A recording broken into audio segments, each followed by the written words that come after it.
जय हिंद दोस्तों। आज हम आपके सामने फिर से उपस्थित हैं अपना एक नया वीडियो लेकर। और इस वीडियो में हम लोग बात करेंगे जो हम लोग पॉलिटी यानी कि भारतीय राज्य व्यवस्था की सीरीज पढ़ रहे थे उसका ये अगला वीडियो है। ठीक है, अब देखिए ये कौन सा वीडियो है। इसमें हम कौन सी चीज पढ़ेंगे। इसमें हम पढ़ेंगे स्वतंत्रता का अधिकार, क्योंकि इसका पिछला वाला जो पार्ट था जो पॉलिटी सीरीज का, तो उसमें हम लोगों ने समानता के अधिकार में जितने भी आर्टिकल हैं 14 से लेकर 18 तक, तो उन सभी को डिटेल के साथ में कंप्लीट कर लिया था। तो अब इस वाले वीडियो में हम लोग बात करेंगे एकदम स्वतंत्रता के अधिकार के बारे में। और स्वतंत्रता का अधिकार आप लोगों को पता है कि आर्टिकल 18 से 19 से लेकर, देखिए स्वतंत्रता का अधिकार जो है वो आर्टिकल 19 से लेकर 22 तक में बताया गया है। ठीक है, आर्टिकल 19 से 22 तक में स्वतंत्रता के अधिकार को बताया गया है। तो हम सबसे पहले पढ़ेंगे आर्टिकल 19। ठीक है, तो कौन सा हम पढ़ रहे हैं अधिकार? Right to freedom. Right to freedom. ठीक है, अब देखिए इसको हम पढ़ रहे हैं। इसमें हमें सबसे पहले पढ़ना है आर्टिकल 19 को। आर्टिकल 19 ये दोस्तों सबसे बड़ा आर्टिकल है। इस आर्टिकल में बहुत सारी स्वतंत्रताओं के बारे में बताया गया है और हम इस वीडियो में इन सारी स्वतंत्रताओं को एकदम एक एक को डिटेल के साथ में कंप्लीट करेंगे। यदि हम यहां पर एक बार कंप्लीट कर देंगे तो फिर कोई भी एग्जाम हो, चाहे आप आईएएस पीसीएस कोई भी एग्जाम दे रहे हो, वहां पर जो क्वेश्चन पूछे जाएंगे इससे बाहर नहीं जा सकते हैं। ठीक है, तो इस वीडियो को पूरा जरूर देखिए। चलिए इसको शुरू करते हैं। देखिए हमारे संविधान का जो आर्टिकल 19 यानी कि 19 है, उसमें 6 प्रकार की स्वतंत्रताओं के बारे में बताया गया है। क्या बताया गया है? 6 प्रकार की स्वतंत्रताओं के बारे में।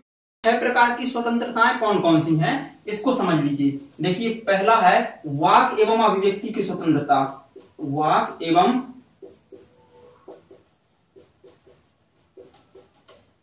एवं अभिव्यक्ति की स्वतंत्रता। दूसरा है सम्मेलन करने की स्वतंत्रता, यानी कि शांतिपूर्वक और निरायुध यानी कि बिना लड़ाई दंगे के सम्मेलन करने की स्वतंत्रता। ठीक है, तो दूसरा है सम्मेलन करने की स्वतंत्रता। ठीक है, तीसरा है संगम या संघ बनाने की स्वतंत्रता। संगम या फिर संघ बनाने की स्वतंत्रता। देखिए इन सभी को हम लोग डिटेल के साथ में एक एक को कंप्लीट करने वाले हैं। पहले एक बार बता दें आपको कि आर्टिकल 19 में कौन कौन सी वो 6 स्वतंत्रताएं हैं। ठीक है, तो तीसरा है संगम या संघ बनाने की स्वतंत्रता। चौथा है संचरण की स्वतंत्रता, यानी कि भारत का जो राज्य क्षेत्र है, यानी कि भारत का जितना भी भूभाग है उसमें कहीं भी आप संचरण यानी कि घूम फिर सकते हैं, यानी कि घूमने और फिरने की स्वतंत्रता। ठीक है, संचरण का मतलब होता है घूमने फिरने की स्वतंत्रता। पांचवा है स्थायी रूप से बसने की स्वतंत्रता। जैसे मान लीजिए कि आप कहीं घूम रहे हैं तो वहां पर आप अस्थायी रूप से रह सकते हैं या फिर स्थायी रूप से वहां पर निवास कर सकते हैं, तो इसकी भी आपको स्वतंत्रता है। मानिए इसका मतलब ये हुआ कि आप भारत के किसी भी भूभाग में स्वतंत्र रूप से रह सकते हैं, आपको कोई भी रोकने वाला नहीं है। अब इस पर डिटेल से हम लोग बात करेंगे, फिर इसके अपवाद क्या है, इसकी बाध्यताएं क्या है, इसकी सीमाएं क्या है, इन सभी चीजों को हम लोग जानने वाले हैं। ठीक है, तो चौथा है संचरण करने की स्वतंत्रता। पांचवा है निवास करने की स्वतंत्रता, यानी कि कहीं भी रहने और बसने की स्वतंत्रता। ठीक है, छठा नंबर का है ये कोई भी व्यापार या कारोबार करने की स्वतंत्रता। ठीक है, क्या है? व्यापार या कारोबार करने की स्वतंत्रता। आप लोग स्वतंत्र हैं कि कोई भी व्यापार कर सकते हैं, किसी भी तरह का व्यवसाय कर सकते हैं, इसके लिए स्वतंत्र हैं, लेकिन इस पर भी कुछ बाध्यताएं हैं। इन सभी चीजों को हम लोग थोड़ा डिटेल से समझने की कोशिश करते हैं। ठीक है, तो आर्टिकल जो 19 है इसमें वर्तमान में इतनी ही यानी कि 6 प्रकार की स्वतंत्रताओं के बारे में बताया गया है। देखिए आर्टिकल 19 में एक 7वीं स्वतंत्रता भी थी, उसको भी समझ लीजिए। अब 7वें नंबर की स्वतंत्रता कौन सी थी? वो थी यहां पर देखिए 7वें नंबर की स्वतंत्रता थी संपत्ति का अधिकार। संपत्ति रखने की स्वतंत्रता बोलेंगे इसको। ठीक है, रखने की स्वतंत्रता, यानी कि कोई भी व्यक्ति स्वतंत्र रूप से संपत्ति को खरीद सकता है, अधिग्रहित कर सकता है और बेच सकता है। तो ये स्वतंत्रता थी आर्टिकल ये 19 में। इसको चूंकि हटा दिया गया है ठीक है, देखिए संपत्ति का अधिकार जो है आर्टिकल 31 में बताया गया है, आपको पता होगा कि अनुच्छेद 31 में संपत्ति के अधिकार को बताया गया है। लेकिन आर्टिकल जो 19 है यहाँ पर भी संपत्ति के अधिकार को बताया गया था। यहाँ पर संपत्ति खरीदने और बेचने की स्वतंत्रता थी, लेकिन आर्टिकल जो 31 है वहां पर संपत्ति पर अपना अधिकार बनाए रखने की स्वतंत्रता है, यानी कि कोई भी आपकी संपत्ति को हड़प नहीं सकता था जब तक आर्टिकल 31 था। चूंकि वर्तमान में आर्टिकल ना तो 31 है और क्योंकि आर्टिकल 19 से भी इसको हटा दिया गया है, तो इसलिए क्या है कि जो संपत्ति का अधिकार है वो अब विधिक अधिकार बना दिया गया है। अब ये अधिकार नहीं रह गया है, ठीक है, ये एक लीगल राइट बन गया है, यानी कि सरकारी अधिकार बन गया है। तो देखिए ये पहले कौन से इसमें था, देखिए आर्टिकल 19 में था और 31 में था, लेकिन इसको 44वें संविधान संशोधन के द्वारा 1978 में भाग 3 से, देखिए जो मौलिक अधिकार है इसका भाग कौन सा है, भाग 3 है ना, भाग 3 पढ़ रहे हैं हम लोग, ठीक। तो 44वें संविधान संशोधन के द्वारा 1978 में संपत्ति के अधिकार को भाग 3 से हटा करके भाग 12 में रख दिया गया। और कौन से आर्टिकल में, भाग 12 के 300 का के तहत इसको रख दिया गया, ठीक है। तो अब आप लोग समझ सकते हैं कि देखिए जो संपत्ति का अधिकार था यहाँ पर भाग 3 में, तो देखिए भाग 3 में क्या बताया गया है इसको थोड़ा समझ लीजिए। भाग 3 में बताया गया है मौलिक अधिकारों के बारे में, और मौलिक अधिकारों का रक्षक कौन है, तो मौलिक अधिकारों का रक्षक सुप्रीम कोर्ट है, ठीक है, हाई कोर्ट भी है, ठीक है। ये मौलिक अधिकारों का रक्षक सुप्रीम कोर्ट है, इसका मतलब ये हुआ कि भाग 3 की रक्षा कौन करेगा, सुप्रीम कोर्ट। यदि भाग 3 में जो अधिकार बताए गए हैं व्यक्तियों के, यदि उन अधिकारों का हनन होता है तो हम लोग सुप्रीम कोर्ट जाएंगे। लेकिन देखिए संपत्ति का अधिकार चूंकि ये भाग 3 में नहीं है, इसलिए संपत्ति के अधिकार को लेकर हम लोग सुप्रीम कोर्ट नहीं जा सकते हैं। इसमें एक मतलब कॉमन चीज रहेगी, यदि किसी ने हमारी संपत्ति को जबरदस्ती छीन लिया है, हड़प लिया है किसी सरकारी संस्था ने, ठीक है, तो हम लोग क्लेम कर सकते हैं हाई कोर्ट में, सीधे सुप्रीम कोर्ट जाने का अधिकार नहीं है। तो उसके लिए मुआवजा दिया जाएगा यदि सरकारी काम के लिए संपत्ति आपकी यूज की गई है। अभी देखिए संपत्ति के अधिकार को छोड़िए, संपत्ति का अधिकार जब हम आर्टिकल 31 पढ़ाएंगे, क्योंकि अभी आर्टिकल 19 से हम लोग सीक्वेंस से पढ़ रहे हैं, क्रम वाइज पढ़ रहे हैं, ठीक है, तो उसी क्रम से हम लोग पढ़ेंगे। जब 31 पढ़ाएंगे तो आपको सारी चीजें उसकी बताएंगे कि उसमें आईएएस पीसीएस में किस तरह से, मेंस में, प्री में किस तरह से क्वेश्चन पूछे जाते हैं, क्या है उनका क्लास, ठीक है, जो भी चीजें हैं सारी 31 में समझ जाएंगे। तो यहाँ केवल देखिए इसको थोड़ा समझ लीजिए कि संपत्ति का अधिकार आर्टिकल 19 में था, और इससे ज्यादा हम बताएंगे आर्टिकल जब 31 पढ़ाएंगे, ठीक है। तो देखिए आर्टिकल 19 में 6 प्रकार की स्वतंत्रताएं बताई गई हैं, ये संपत्ति का अधिकार अब इसमें रहा नहीं, ठीक। तो देखिए अब हम सबसे पहले पढ़ेंगे वाक एवं अभिव्यक्ति की स्वतंत्रता। किसको पढ़ेंगे, वाक एवं अभिव्यक्ति की स्वतंत्रता को, ठीक है। तो आप इसको समझ लीजिए, देखो इसको हम मिटा देंगे, वाक एवं अभिव्यक्ति की स्वतंत्रता हम लोग पढ़ेंगे, ठीक। देखिए वाक और अभिव्यक्ति की स्वतंत्रता का मतलब क्या होता है, इसका सीधा सा मतलब यदि देखा जाए वाक एवं अभिव्यक्ति की स्वतंत्रता का, तो इसका मतलब है राइट टू स्पीच, यानी कि बोलने की स्वतंत्रता, अभिव्यक्ति दर्शाने की स्वतंत्रता, अपना मत प्रस्तुत करने की स्वतंत्रता। जैसे कोई सरकार किस तरह से काम कर रही है उसके बारे में आपको अधिकार है कि आप उसकी आलोचना कर सकते हैं, आप अपना मत रख सकते हैं कि आपका क्या विचार है, आपके क्या सुझाव हैं, ठीक है। तो ये है, यानी कि अभिव्यक्ति दर्शाने की स्वतंत्रता क्या है इसमें, और बोलने की स्वतंत्रता या मत प्रस्तुत करने की स्वतंत्रता, कि आपका मत क्या है किसी स्पेसिफिक मुद्दे पर, जो हमारी गवर्नमेंट में अभी न्यूज में चल रहा है मान लीजिए, ठीक है, तो उस चीज पर आपका मत क्या है, तो उसका आपको अधिकार है कि आप अपना विचार भी प्रस्तुत कर सकते हैं, ठीक है। तो ये आर्टिकल 19 में जो पहली स्वतंत्रता है वाक एवं अभिव्यक्ति की स्वतंत्रता, तो ये कहलाती है। जैसे मान लीजिए कि कोई मूवी बन रही है, क्या कोई फिल्म बनी है, ठीक है, तो फिल्म भी एक न एक तरह की अभिव्यक्ति दर्शाती है, ठीक है। कोई भी फिल्म हो, उस फिल्म में कोई ना कोई संदेश तो समाज को जाता ही है, ठीक है, कोई ना कोई संदेश तो मिलता है। तो वो जो फिल्म है वो भी एक तरह की अभिव्यक्ति की स्वतंत्रता के अंतर्गत आती है। लेकिन देखिए फिल्म जो होती हैं वो लोगों को बहुत ज्यादा प्रभावित करती हैं, फिल्म देखकर हमारा समाज जो है बहुत ज्यादा प्रभावित होता है। इसलिए फिल्म में कोई ऐसी चीज ना आ जाए जिससे समाज में गलत संदेश ना पहुंच जाए, है ना। इसलिए इसीलिए यही कारण है कि फिल्म की प्री सेंसरशिप कराई जाती है। प्री सेंसरशिप का मतलब होता है कि फिल्म को परमिशन मिलती है उसके माध्यम से कि ये फिल्म को पब्लिकली जारी किया जा सकता है, यानी कि इसको लॉन्च या फिर लागू किया जा सकता है, लोग देख सकते हैं, परमिशन दी जाती है। तो उसकी प्री सेंसरशिप क्यों की जाती है? अब आप लोगों का तर्क हो सकता है कि जब हमें अभिव्यक्ति दर्शाने की स्वतंत्रता है और कोई भी फिल्म हो वो अभिव्यक्ति की स्वतंत्रता के अंतर्गत आती है, तो फिर उसकी प्री सेंसरशिप क्यों होती है?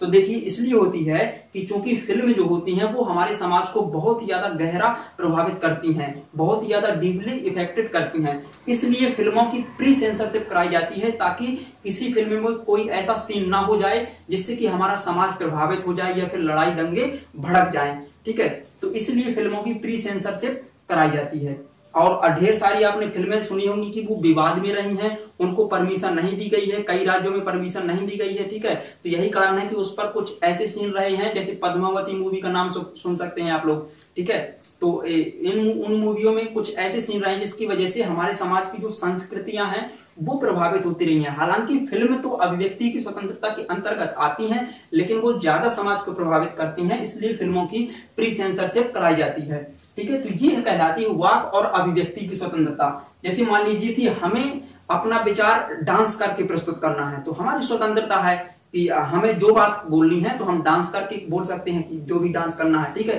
तो हम सामने वाले को अपनी बात समझा सकते हैं, हमें अभिव्यक्ति की स्वतंत्रता है। ठीक है, हम किसी बात को सामने वाले को यदि बताना है तो हम इशारों के माध्यम से बता सकते हैं, हम किसी भी तरह से अपनी अभिव्यक्ति दर्शा सकते हैं।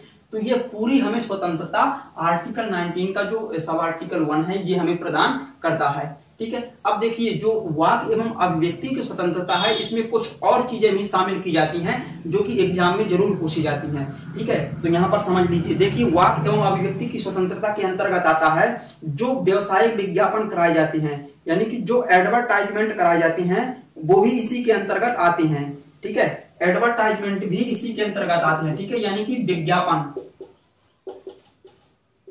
विज्ञापन करने का अधिकार भी आर्टिकल 19 के अंतर्गत आता है। आपका यदि कोई व्यवसाय है तो आप अपने व्यवसाय से संबंधित किसी भी प्रकार का विज्ञापन करा सकते हैं, टेलीविजन के माध्यम से, यूट्यूब के माध्यम से, किसी भी तरह से, या फिर लिखित रूप से कहीं वो जो पंपलेट होते हैं उनको बंटवा सकते हैं। मतलब आपको अपने व्यवसाय का विज्ञापन करने का अधिकार है। ठीक है, इसी में शामिल है प्रेस की स्वतंत्रता। अब एग्जाम में पूछ लिया जाता है कि प्रेस की स्वतंत्रता जो है वो किस आर्टिकल के तहत आती है। तो प्रेस की स्वतंत्रता को हमारे आर्टिकल जो 19 है उसका पहला है वाक एवं अभिव्यक्ति की स्वतंत्रता, तो उसी के अंतर्गत आता है प्रेस की स्वतंत्रता। तीसरा है इसमें फोन टैपिंग के विरुद्ध अधिकार। फोन टैपिंग का मतलब होता है कि आप किसी के फोन को टैप नहीं कर सकते हैं, यानी कि उसके फोन में क्या चल रहा है ये जानकारी आप नहीं ले सकते हैं। ठीक है, आप किसी के मोबाइल को हैक करके उसका पूरा जो डेटा है वो अपने में नहीं देख सकते हैं। तो ये भी फोन टैपिंग के विरुद्ध अधिकार। फोन टैपिंग के विरुद्ध अधिकार। इसी में है शांति का अधिकार, भी इसी में शामिल किया गया है।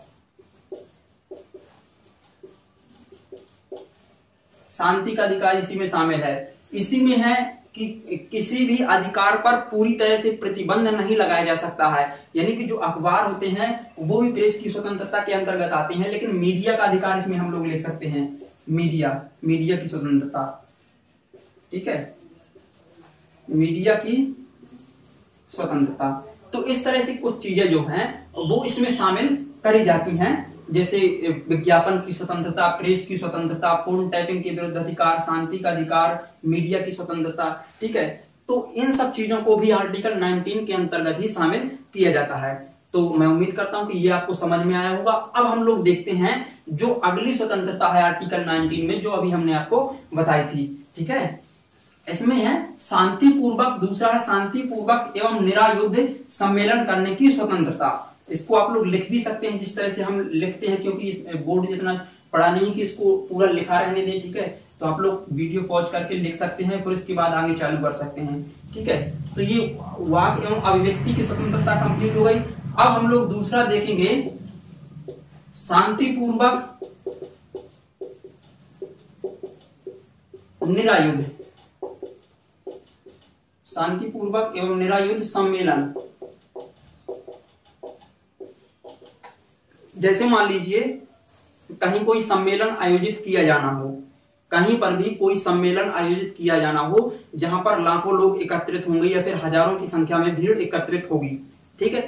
तो ऐसे सम्मेलन क्या होंगे कि वो सम्मेलन शांतिपूर्वक होने चाहिए। ऐसा नहीं कि सभी लोग उस पर AK-47 लेकर जा रहे हैं और थोड़ी सा दंगा हुआ तो तुरंत चालू कर दिया, ठीक है। तो पता है उसमें कितने लोगों की जान जा सकती है। तो इसीलिए जितने भी सम्मेलन आयोजित किए जाएंगे, ये आर्टिकल 19 में लिखा है कि जितने भी सम्मेलन आयोजित किए जाएंगे, जितनी भी संगोष्ठियां आयोजित की जाएंगी, उनमें शांति व्यवस्था जो है उसको बहुत ही ज्यादा ध्यान रखा जाएगा। यदि वो सम्मेलन शांतिपूर्वक आयोजित हो रहा है तब तो उसको परमिशन है, अदरवाइज उस पर बैन लगा सकते हैं, ठीक है। दूसरा है निरायुध, मतलब कि बिना लड़ाई दंगा किए। ऐसा नहीं कि आप लोग किसी सम्मेलन में एकत्रित हुए वहां पर दंगा करने लगे, लड़ाई करने लगे, ठीक है। तो ये सब चीजें अलाउड नहीं है, आर्टिकल 19 में यही सब चीजें लिखी हैं, ठीक है। तो शांतिपूर्वक निरायुध मतलब कोई भी आप ऐसा हथियार, घातक हथियार लेकर उस सम्मेलन में उपस्थित नहीं हो सकते हैं कि आप कट्टा लेकर के, ठीक है, या फिर तलवार लेकर के, कुछ इस तरह की चीजें लेकर के सम्मेलन में जा रहे हैं, ठीक है।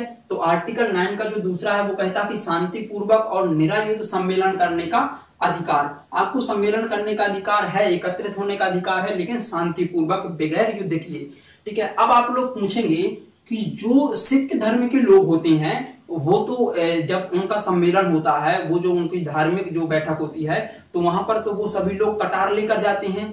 क्या लेकर जाते हैं? कटार, यानी कि एक छुरी खोस कर जाते हैं। यदि दंगा हुए तो फिर उसी से वो हमला कर देंगे। इसी कारण से देखिए, जो इसमें सिख धर्म का कटार लेकर जाना है तो वो उनकी धार्मिक स्वतंत्रता के अंतर्गत आता है।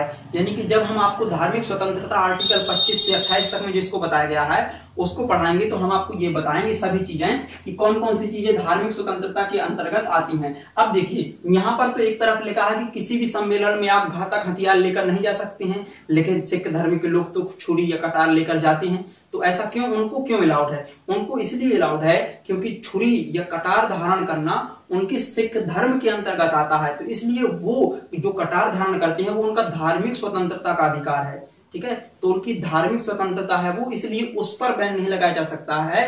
हालांकि यदि वो लोग कट्टा लेकर जाते हैं या किसी अन्य प्रकार के घातक हथियार लेकर जाते हैं तो उस पर बैन लगाया दिया जाएगा, ठीक। तो इसको जरूर याद रखना कि सिख धर्म का जो शांति धार्मिक अधिकार है छुरी धारण करना, उसको रोक नहीं लगा सकता है आर्टिकल 19, ठीक है। तो यहाँ पर एग्जाम में क्वेश्चन पूछ लिया जाता है कि चूंकि सिख धर्म का कटार धारण करना अनुच्छेद 19 का, जो कि शांतिपूर्वक और निरायुध सम्मेलन करने की व्यवस्था करता है, उसका हनन करता है। तो इसको समझाना पड़ेगा आपको, ठीक है। तो किस तरह से इसको समझा करके उस एग्जाम में लिखना पड़ेगा, ठीक है। तो ये चीज आपको समझ में आई कि शांतिपूर्वक और निरायुध सम्मेलन करने का अधिकार क्या कहलाता है, ये है दूसरा, ठीक। अब हम लोग इसका तीसरा भी देखेंगे। तीसरा क्या है? देखिए, आर्टिकल 19 में ही बताया गया है तीसरी जो स्वतंत्रता है, इसमें 6 स्वतंत्रता है, आपको पहले बता चुके हैं। तो तीसरी जो है वो ये है संगम या संघ बनाने की स्वतंत्रता। संगम या संघ बनाने की स्वतंत्रता, ठीक है। अब देखिए यहां पर संगम क्या कहलाता है या फिर संघ क्या कहलाता है। आप देखिए, इसके अंतर्गत यानी कि इस स्वतंत्रता के अंतर्गत आप किसी भी तरह की पार्टी का गठन कर सकते हैं। पार्टी मतलब किसी भी प्रकार के राजनीतिक दल का आप गठन कर सकते हैं, ठीक है। तो राजनीतिक दल का गठन कर सकते हैं, या फिर आप किसी भी प्रकार के क्लब की स्थापना कर सकते हैं जो कि किसी खास मोटिव को लेकर स्थापित किए जाते हैं। तो किसी भी राजनीतिक दल, क्लब, फैक्ट्री, ठीक है, फैक्ट्री, या फिर किसी भी तरह के संगठन आप बना सकते हैं, ठीक है। संगठन जैसे कि श्रम संगठन बनाए जाते हैं, लेबर ऑर्गेनाइजेशन, जो किसके लिए काम करते हैं, जो मजदूर वर्ग हैं उनके हितों की रक्षा करने के लिए काम करते हैं। तो आप इस तरह के संगठनों की, क्लब की, फैक्ट्री की या फिर राजनीतिक जो पार्टियां हैं उनको गठित कर सकते हैं, आपको यह अधिकार है, ठीक। लेकिन इस पर भी देखिए, इस पर भी उचित प्रतिबंध लगाया जा सकता है। कब? जब देखिए देश की एकता, अखंडता और इन सब चीजों को नुकसान होता है, तब आपके इन सब अधिकारों पर प्रतिबंध लगाया जा सकता है, ठीक है। जैसे मान लीजिए कि किसी संगठन का गठन कर रहे हैं, जैसे कि आपने लेबर संगठन का गठन किया, श्रमिक दल का, ठीक है, श्रम संगठन का गठन किया, ठीक है। अब देखिए, श्रम संगठन यदि मूल भाव करता है या बाजार में मूल्यों को निर्धारण करता है तो यह आजादी इनको नहीं है। श्रम संगठन क्या करेगा कि लोग जो श्रमिक हैं उनके हित में काम कर सकता है, लेकिन श्रम संगठनों को मूल भाव करने का अधिकार नहीं है। ठीक, तो इस चीज को आप लोग याद रखना कि संगम या संघ बनाने की स्वतंत्रता तो हम लोगों को है, लेकिन इसका यदि हम दुरुपयोग करें तब ये हमारी स्वतंत्रता खत्म हो जाती है। इसका दुरुपयोग नहीं कर सकते हैं कि हमने मान लीजिए कि कोई क्लब बना लिया, अब वो जो क्लब है वो किसी गलत कार्यों में संलिप्त हो जाता है, ठीक है, तो वो क्लब के लोग जो हैं वो क्लब के सहारे, यानी कि वो ये बोलते हैं कि हमको संगम या संघ बनाने का अधिकार है, तो हमने क्लब का गठन किया है, और अब वो क्लब की आड़ में क्या कर रहे हैं, तस्करी के कामों में लागू हो गए, जैसे ड्रग्स या फिर दारू शराब, इन सब चीजों की वो तस्करी कर रहे हैं। तो इस तरह से ये सब चीजें, इन पर बैन लगा दिया जाएगा, ये इसके अपवाद रहेंगे। ठीक है, तो संगम या संघ बनाने की स्वतंत्रता, देखिए हर एक आर्टिकल पर कोई ना कोई अपवाद है। जैसे कि मान लीजिए वाक एवं अभिव्यक्ति की स्वतंत्रता है, आपको बोलने की आजादी है, लेकिन आप ऐसे कुछ शब्द नहीं बोल सकते जिससे कि देश में दंगे भड़क जाएं। ठीक है, जैसे मान लीजिए कि आपको बोलने की आजादी है लेकिन आप किसी को गाली दे रहे हैं, ठीक है, तो उसकी फिर स्वतंत्रता का हनन हो रहा है, ये उसको गाली दे रहे हैं, आप तो बोलेंगे कि नहीं हमको तो बोलने की आजादी है, हम किसी को भी गरिया सकते हैं, तो ऐसा नहीं है। ठीक है, तो आप इन सब अधिकारों का प्रयोग एक सीमा में रहकर कर सकते हैं। ठीक है, जैसे कि मौलिक अधिकारों की विशेषताओं में हमने आपको बताया था कि मौलिक अधिकार जो है वो असीमित नहीं है। ठीक है, मौलिक अधिकार असीमित नहीं है, यानी कि इनकी कोई ना कोई लिमिट है।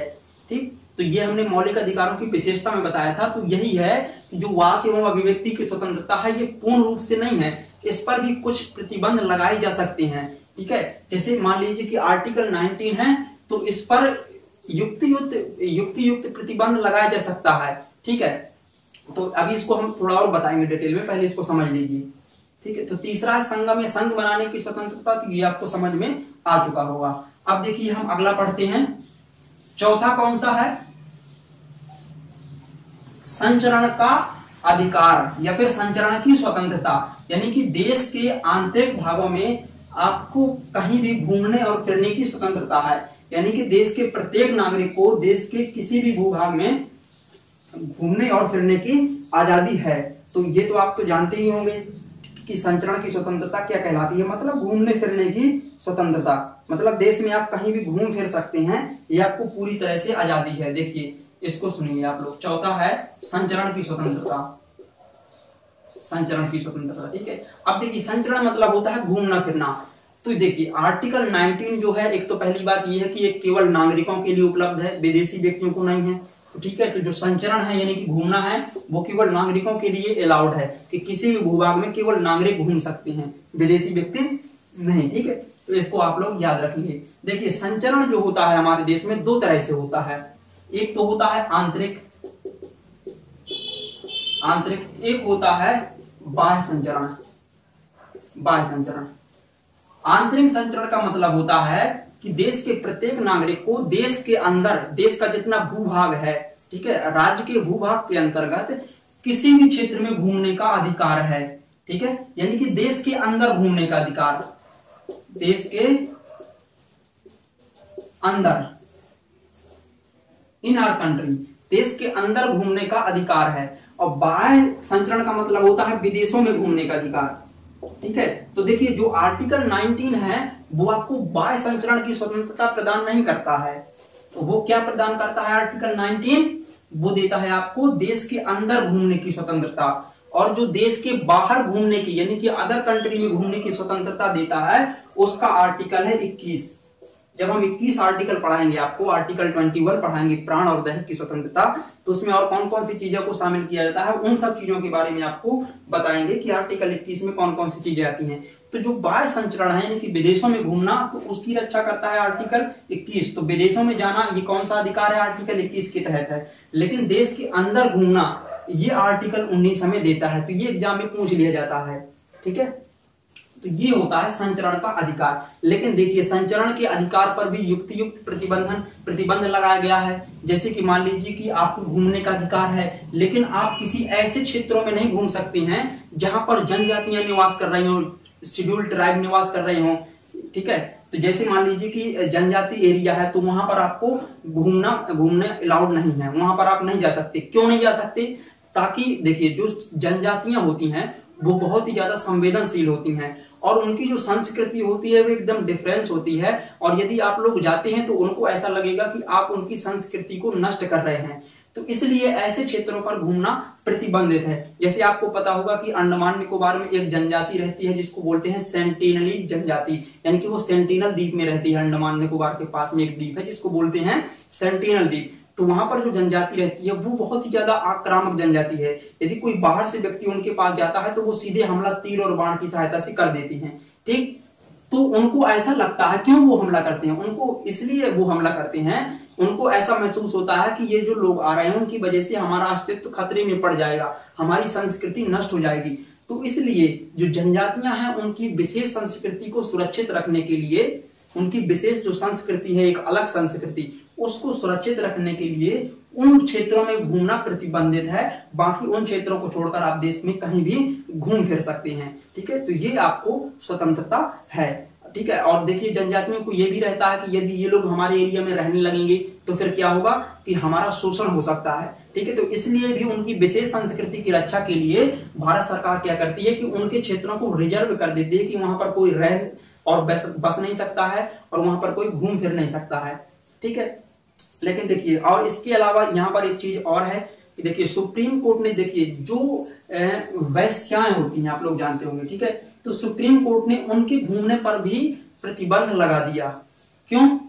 इसलिए लगा दिया क्योंकि सार्वजनिक जो सामाजिक नैतिकता है, जो सामाजिक नैतिकता है उसको ध्यान में रखते हुए और जो सामाजिक स्वास्थ्य है, सामाजिक नैतिकता और सार्वजनिक स्वास्थ्य को ध्यान में रखते हुए सुप्रीम कोर्ट ने जो वैश्याएं होती हैं, जो महिलाएं वैश्यावृत्ति में काम करती हैं, उनके घूमने पर प्रतिबंध सुप्रीम कोर्ट ने लगा दिया है। ठीक है, और इसके अलावा देखिए मुंबई हाई कोर्ट ने एक बार फैसला दिया था कि जो व्यक्ति एड्स से पीड़ित है, यानी कि एड्स पीड़ित व्यक्ति कहीं भी घूम फिर सकता है, उसके घूमने पर कोई प्रतिबंध नहीं है। तो इन सब चीजों को आप लोग क्लियर करते जाइए, क्योंकि कोई ना कोई क्वेश्चन आपसे पूछ सकता है इस चीजों को फंसाने के लिए। तो आप हम लोग आपको मतलब जो भी चीजें बताएंगे तो एक तरफ से एकदम बताएंगे, इसमें कोई ऐसा नहीं होगा ये इंपॉर्टेंट है, ये इंपॉर्टेंट नहीं तो इसको छोड़ देते हैं, इसको ले लेते हैं। ठीक, सभी चीजों को पढ़ते हैं, जो भी इंपॉर्टेंट हो या ना हो। ठीक, तो ये है आपका आर्टिकल 19 का चौथा, ये संचरण की स्वतंत्रता। तो उम्मीद करता हूं कि ये भी आपको समझ में आया ही होगा। अब पांचवा देखते हैं क्या है,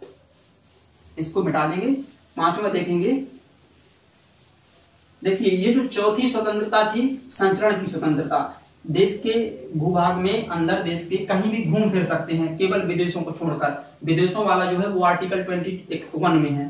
ठीक, तो अब इसमें देखिए, इसमें देखते हैं जो पांचवा है वो है देश में कहीं भी रहने या बसने की स्वतंत्रता। जैसे कहीं भी आप घूमने जाते हैं और आपका मन करता है कि यार ये बहुत स्थान अच्छा है और यहीं पर हम लोग रहते हैं कुछ समय के लिए या फिर हमेशा के लिए, तो आपको ये भी स्वतंत्रता है। ठीक, तो देखिए देश के अंदर कहीं भी रहने और बसने की स्वतंत्रता, कहीं भी आप बस सकते हैं, चाहे आप स्थायी रूप से रह रहे हों या फिर अस्थायी। अस्थायी का मतलब कुछ समय के लिए आपको वहां पर रहना हो, स्थायी मतलब हमेशा के लिए आप वहां रहना चाहते हैं, तो आप वहां पर जमीन खरीद करके आप वहां पर रह सकते हैं, स्थायी रूप से निवास कर सकते हैं। लेकिन आपको पता होगा कि कुछ टाइम पहले जम्मू कश्मीर में रहना अलाउड नहीं था, स्थायी रूप से निवास करना अलाउड नहीं था, क्योंकि वहां पर कोई संपत्ति नहीं खरीद सकता था। लेकिन क्या हुआ कि जब जम्मू कश्मीर को राज्य के स्थान से हटाकर, जो धारा 370 थी उसको हटाकर के 35A आर्टिकल जो था उसको हटा दिया गया, और अब जम्मू कश्मीर में कोई व्यक्ति संपत्ति खरीद सकता है, बेच सकता है, ये सब वहां पर अलाउड हो गया है, तो अब वो भी नहीं बचा। ठीक, तो अब देश में कहीं भी आप लोग स्थायी रूप से रह सकते हैं, बस सकते हैं, ये आपको स्वतंत्रता है आर्टिकल 19 के तहत, 19 के तहत। ठीक, लेकिन फिर भी इस पर भी वही चीज आएगी कि आप जनजातीय एरिया में नहीं रह सकते, जो भी जनजातीय जो भी ट्राइब्स एरिया है वहां पर आप निवास नहीं कर सकते हैं, क्योंकि उनकी विशेष संस्कृति को सुरक्षित रखा गया है भारत सरकार के द्वारा, और उनको सामान्य लोगों से सुरक्षित रखा गया है ताकि वो उनकी संस्कृति को नष्ट ना करें और उनका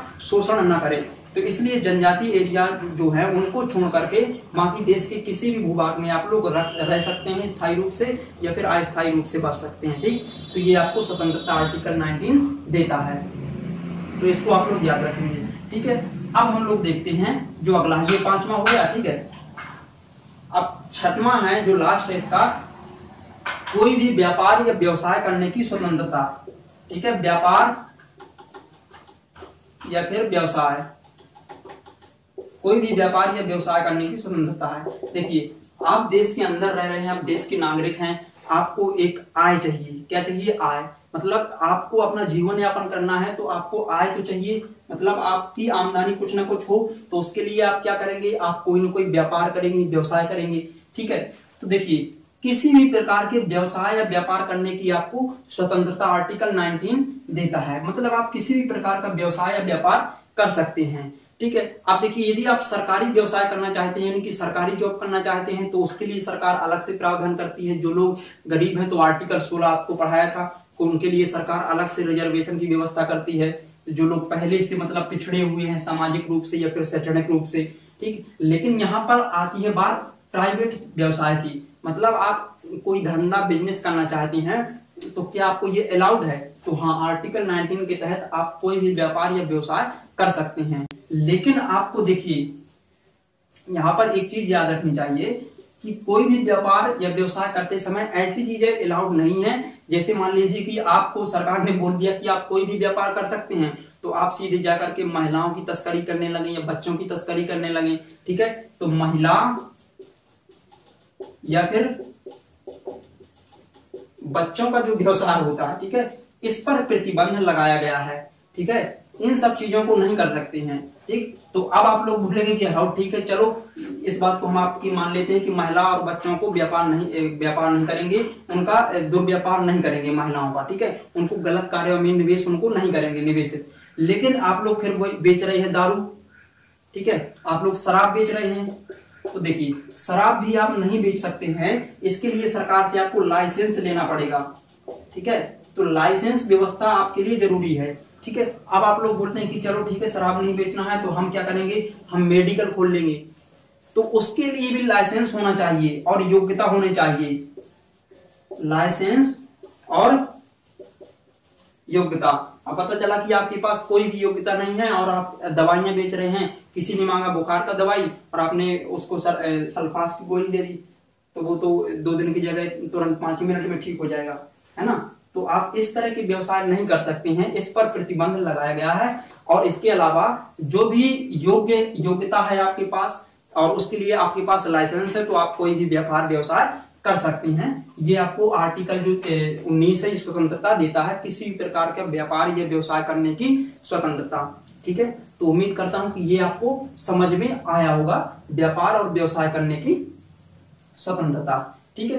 तो ये आर्टिकल जो 19 है उसमें केवल इतनी ही चीजें बताई गई हैं, मतलब कि 6 प्रकार की स्वतंत्रताओं के बारे में उसमें बताया गया है, ठीक है। तो उम्मीद करता हूं कि ये सब चीजें आपको समझ में आई होंगी। अब जब हम नेक्स्ट वीडियो इसमें लाएंगे, इसका पार्ट जो राइट टू फ्रीडम है, तो उसमें हम लोग आर्टिकल 20 पर बात करेंगे, ठीक है। और संपत्ति का अधिकार तो था ही इसमें, लेकिन उसको 44वें संविधान संशोधन 1978 में हटा दिया गया था, तो वो अब रह नहीं गया है, ठीक है। तो अब इस पर हम केवल इतनी ही बात करने वाले हैं, ठीक है। और यदि वीडियो पसंद है तो वीडियो को लाइक करें और चैनल को सब्सक्राइब करें। जल्दी ही मिलते हैं नेक्स्ट वीडियो के साथ में, तब तक के लिए जय हिंद।